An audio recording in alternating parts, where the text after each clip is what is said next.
The first one is, do you have a Warp Tour memory that really sticks out in your mind that you Um, cherish? let's see. I mean, there's a couple. One that has nothing to do with really playing, and one that has to do with playing, I guess. Uh, First one, not to do with playing, was we were the barbecue. We were like the first barbecue band to do it, and we were in Panama City, I think. Yeah, Panama City, Florida, and we That's funny in um itself, Justin, that you guys were the first. I was telling him, like, you guys did the barbecue in '96, and that you guys were the very first band to ever do the barbecue after. yeah, So I think that in our itself first is year an was amazing 90. story. Our first year was 97, and our second year was 98. Oh, was it Those '97? are the yeah, those are the 2 years we did Okay. it. Yep, Okay, I yeah. was thinking '97. Okay. That was the only way we could get on the band. That was the only way we could get on the tour. Basically, we went to a party. I think Kevin Lyman had a like a pre-party or something at his house before or something, and Fletcher was trying to convince him on it, and somehow he did. So we got some crazy barbecue and crazy trailer, and it was rough to do that every day to play. Oh my god, I can't. There's no way in I couldn't hell either. I could do it nowadays. I would die within the first week. No, there's no way. I mean, there's no. I would die. I mean, you don't understand all the stuff that has to involve the barbecuing. It's you know, playing was like the least of the worries, and so we played in the middle of the day. It was hot as hell and everything, but then we had to go to the store, buy all the food, which was a hell of a lot of food, and then prepare it. We had big containers where we would put the meat in, and to marinate it and all that sort of stuff, and do all that stuff. Find a place where we can barbecue, and then we pull out the barbecue, and then actually do all the cooking. That took hours. Each of us had their own job, kind of. My job wasn't cooking. That was Jason and Pat, and then Doug collected the money, and then afterward, I had to do all the dishes because you don't want people to get. You're in the middle of a parking, sometimes in the middle of a field, trying to find. And I had to, and I used soap, and I had to, in the middle of nowhere, I'll just, be like midnight, just cleaning all the dishes. It's still hot as midnight because of freaking humidity. Um, and just and then clean the barbecue area and all that sort of stuff. And then everyone else had their buses, had their drivers. We didn't, so we had our van and we would drive to the next city and then do it all over again. I mean, I don't. We didn't shower. I didn't. I mean, it was just insane. Whatever. So so we were in Panama City, and we since it was Florida and Panama City, party city or whatever, we bought a blender and everything, and we were going to blend drinks for people, and we were doing it, and Fletcher started putting in hot dogs into the drinks, and people didn't even know it, and it was just so gross, and just people didn't care, and then this little kid, little punk kid, was saying something like what, like just being a little brat, and Fletcher, we had like a steak that was like a 16-ounce huge steak, and he just slapped the kid so hard with the steak, and just the kid, just everything, I probably fell down, and just everything, and then um, not to be gross, there was this thing called the poo poo party where Fletcher would take people's poo and sometimes try to rub them on people. And he did it on me along like before the Warp Tour, years before, and so I said, "Ah, we're gonna get somebody." So there was a hotel literally right next door to Club La Via is where we played, and so I took a dump in the pool, Oh and I my go, god! and people were in the pool too, but they didn't even notice. I just kind of like was just pretending, just whatever, and then so it was the pool. It didn't float. It kind of sunk. The poop sank, and then so hours later, we were kind of by the pool area. That we switched. This was after because we barbecued in the daytime more than the nighttime for some reason. That time, I think. Um, or I don't even know. I don't even know because the barbecue was going on different than the drinks. So that's kind of fuzzy. But okay, so Um, all of a sudden we have had maybe the crew and like some guys on Pennywise and us. Some of the crew were there, and one guy was Matt Stratton, who's their tech, and he so Fletcher grabbed the poo, had it in his hands and was waiting for Matt Stratton to like kind of come out of the pool area. So he came out of the pool area and he just slapped Matt Stratton in the face. And Matt, he's just, I mean, I could just visually see it. He was just running so fast, trying to get into the pool, and he almost passed out. Like he goes, and just basically passed out in the pool and just all that stuff. And so I don't know. That was just kind of one memory that if I remember the Warped Tour, that's just one of the things I remember. I don't know why that sticks out in my head, but that just sticks out in my head. And then Fletcher was telling us that story yesterday about the the margaritas and yeah, he has a way better memory than me, so he probably told it in way more detail. He has way better memory than I do. He was pissing in that kid's margaritas. Okay, he was doing that stuff too. I remember the hot dogs. I remember. And he's like, a lot of times I slapped the shit out of him with some steak. Yeah, he did. That was crazy. The steak looked so damn big compared to the kid for some reason. It was just like insane. And then our guitar player would always he was always angry. Basically, we call him J Rage. His name is Jason Page, but we call him J Rage. He's just always angry, and he would be the one cooking, him and Pat, and he'd be just so angry cooking, just flipping the burger, and he smoked, and he would just always ash on it and just like that. No one even noticed that either. So whatever. Let's see. Yeah, and then one was playing. Two times playing, and both in Pittsburgh. In '97, we were playing inside in like a tent area in Pittsburgh, and it was like the biggest show on the Warped Tour for us because we had two chicks that were on the side of the stage, and they were taking off their tops, and we weren't telling them to; they were just doing it, and so everyone was coming in to see that. They didn't care about our music at all, but it was like we had more people than like the main stage. We were on the side, we were on the little stage, and they're just dancing and doing all that stuff. And I don't know, whatever. That was before they made a security or something. They were just letting them do it. People were loving it, and so that was just a funny time. So the next year we played Pittsburgh. Kevin Lyman remembers they had a lot of people watching us, but it didn't have to do with us. So fuck it. So that was the first he had us to go on the main stage. He goes, "You guys want to go on the main stage?" We go, for sure. So we used No Fun at All. No, not No Fun at All. No Use for Names equipment. They were really cool to let us, because our equipment was way over by a truck, and they were going to play next. After us or something, so we just asked if we could use their equipment, and they were really cool with that. So that was awesome, and so that was just a good show. Playing in Pittsburgh on the main stage, it was kind of cool.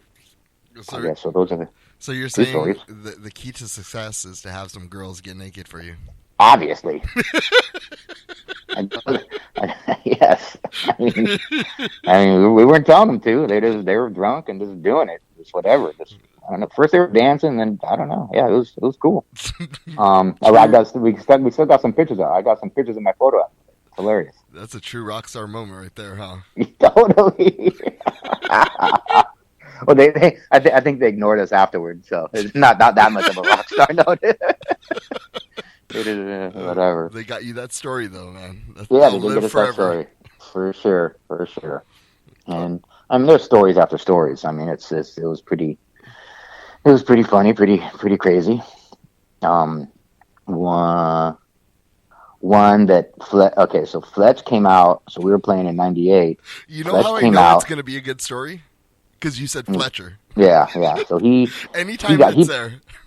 Well, he probably told you this too, maybe, unless maybe he's too embarrassed to tell it. But so he just got hammered. I totally forget. It was somewhere on the East Coast. I think Washington D.C. I think we were playing, and he just got him and Mark Theodore flew in, and Mark Theodore's the owner of Theologian Records, which was the first records that Pennywise put out on Theologian, our friend. So They came out. Fletcher just getting hammered and hammered and hammered. So he literally, this was before Kid Rock was Kid. You know, we had no idea who Kid Rock was. We and he had no idea who Kid Rock was. He just sees him. He goes, "What is this shit going on here?" He was just tripping out. So I think he went on stage and tried to grab Kid Rock's necklaces from his neck or something while he was on stage and did something. And then Kid Rock's had bodyguards or something, kicked Fletcher off. And then, so we were driving to the hotel. So I think we were driving to New York. Like at night, it was so Fletcher was still hammered and just beyond hammered. I was driving and Jason Page was in the front seat and Fletcher was right behind him. And he kept on just fucking with him. I don't know, kept on like slapping him, but like when Fletcher slaps, he was kind of like a bear slap. It kind of hurt, it's like pretty big.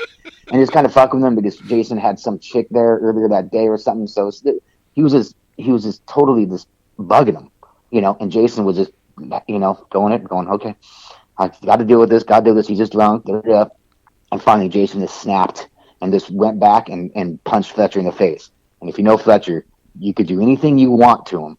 He says you just never punch a friend in the face. You could do it. So when he punched him in the face, like time just stopped, and I just look over, and Fletcher's the entire van is just silent, and Fletcher's just staring at Jason, just like Fletcher's just trying to tear Jason apart right now if he wanted to. He goes, Jason, stop the car. Go back. So, oh shit! You're breaking up. Nowhere, basically from. You're breaking whatever. up. You're breaking up. Hold on. Go back to Jason. That's where it's at. He said. Well, Fletcher said, Justin. I don't know. What part did you get? Jason punched him in the face. Did you get that part? Yeah, I got that one. Okay. And then Fletcher just had to calm himself down. He goes, Justin, pull the car over. So I had to pull the van over in the middle of nowhere, basically in between Washington and New York, somewhere on the thoroughfare. There's nothing but trees and stuff. So I pulled over. He just starts not hyperventilating, just so pissed off, and I'm just going, Fletch, it's okay, it's all cool. Jason goes, I'm sorry, dude. Jason just kept on apologizing, and goes, I'm sorry, dude, and just opens up the door, the sliding door, and just walks. And Christian Taylor's with us too. Then Christian Taylor was with us, and he goes, "I'll get him. I'll get him." And so Christian Taylor walks outside, and they're in darkness. Basically, we have no idea what to do. Jason goes, "Oh shit, dude! Oh shit!" And I'm just going, "Dude, you shouldn't have done that, dude." and Mark Theodore's just stressing out. We're just all going, "What the fuck is going to go on here?" And so he walks back toward Jason. Just all of it. It's just, it's like a movie because it's dark. It's just totally dark right there, and you just see that figure just walking out of the woods, basically walking toward back to the van, and Jason's just basically on me almost, trying to get as far away from the passenger side window as he possibly could, just on me. And Fletcher just up to him and just looks at him, the windows down and everything, and he just goes and just punches the door so hard that I think put a dent in the door, and that door was a gnarly van. And he goes, I can't be in this van. I'll kill him. And so he just walks back away. He goes, leave. And I go, I'm not going to leave you. And Christian comes back to the van and goes, dude, just leave. We'll find a place. I go, dude, you're in the middle of nowhere. So we left. We fucking left to New York. So they did is they walked to the next off ramp, which was 2 miles or something. And I don't even know where they slept. I don't know anything about that. I have to tell you where they slept. I think maybe they got a hotel right by, I don't know where. But so the next, Fletcher's going to be there, and Jason's just shitting. Jason's basically hiding because he thinks Fletcher's going to kill him. And then I just go, dude, I don't know, man. So all this shit, and Fletcher, he's over as hell, and comes back, goes, I think he made Jason sweat a little bit, but not too much. And that's about it. There's one other story, I guess. Did they end up getting over it? But stories, I mean, there's many more, but I don't, I'd have to really think about it. But did they end up getting over it? yeah, he got over it. But you know what happened? What? He got fucking poison. He got poison oak.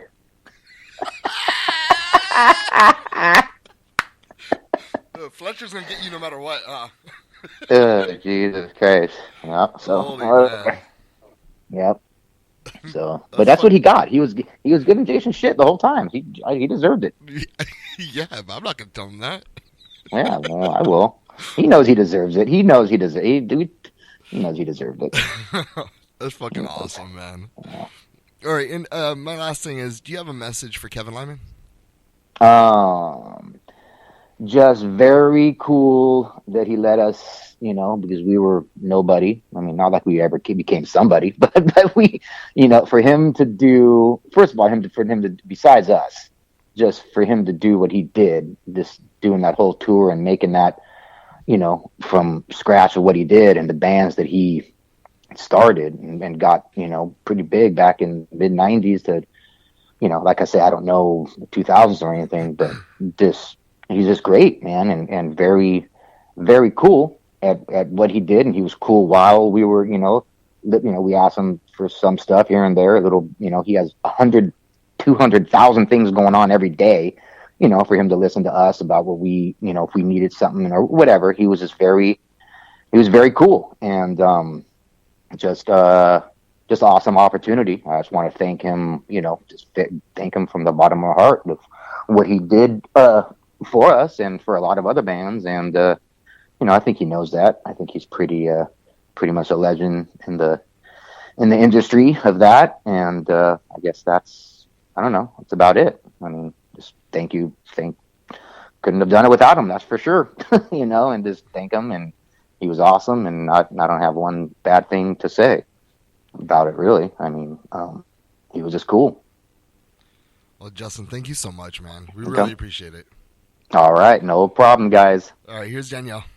Okay.